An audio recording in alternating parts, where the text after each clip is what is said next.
Back in 2019, Rise of Nations, the game was a lot simpler and everyone played casually, slowly learning the game to push itself to the limit.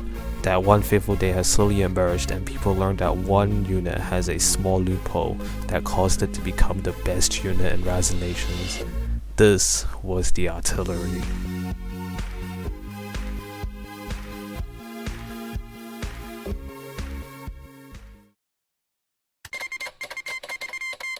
But how? How was this unit overpowered in the first place? We need to go back to how Rise of Nations units work. By the way, this part is just assuming, not complete facts. Anyways, before 11th April 2021, the units were simply independent and dealt damage or took damage independently. You could have also seen each individual unit further back when the local unit optimization update wasn't out. Yes, people used it to drop everyone's frames per second. I maybe did that. Alright, so what's the deal with artillery? Well, for some reason back then, I'm not sure now, artillery had a damage cap, meaning 100,000 artillery does the same or similar amount of damage as 10,000 for example. It was such a stupid feature, but remember how units used to work independently?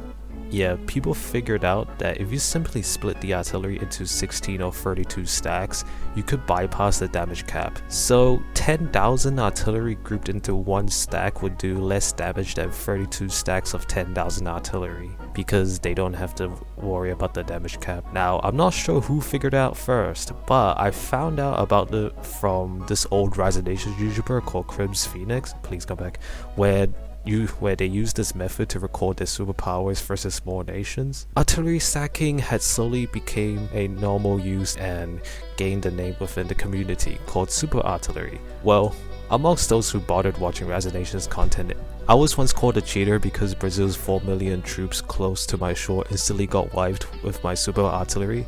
It was so powerful that super artillery was literally strong enough to use as its own troop to kill other troops instead of infantry or tanks. Finally, to top it off, since it already does insane damage, the best technology tree for it was extra range to bombard from afar and make the enemy troops spend more time in the bombardment range before it reaches the artillery. Oh yeah, just a reminder, it can attack while moving on water. Artillery quickly broke the Rise of Nations meta and there was absolutely no way to counter it. Once you rush the electronic trade market, you could defend against any superpowers.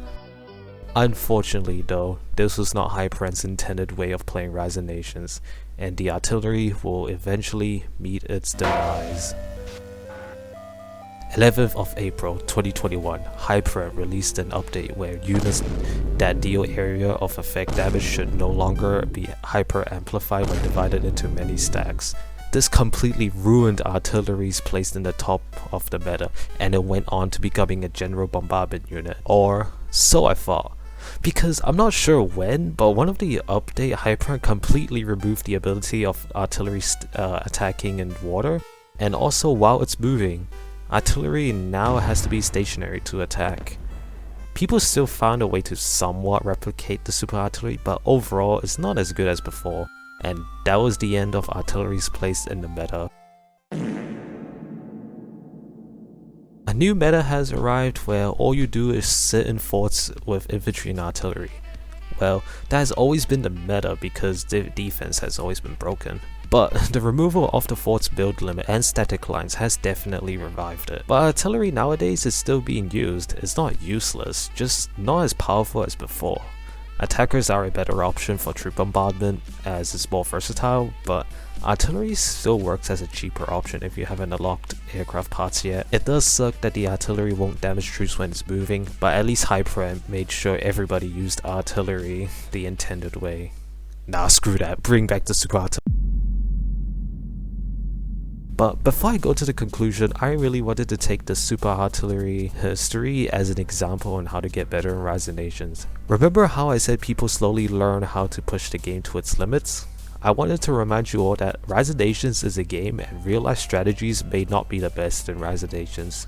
In real life, the super artillery strategy obviously didn't exist, but all that matters is if it exists in the game. Don't read what it says and pick it because it sounds good. Take the time to read the stats, understand how the game works, how the code works, and optionally, do a bunch of testing instead of theoretical power. Don't look at Steel Division and think it's good for tanks because it looks like a doctrine specifically for tanks. which by the way, Stellar Defense is more versatile and better than Steel Division, but that's another video for another time, and somebody has already covered it. This is the case with Super Artillery. People realized that more artillery didn't do more damage, so they played around with splitting the artillery and found out the insane damage it can do. Okay, yeah, you get the point, but treat Rise of the Nations like a game and throw out all real life strategy plans.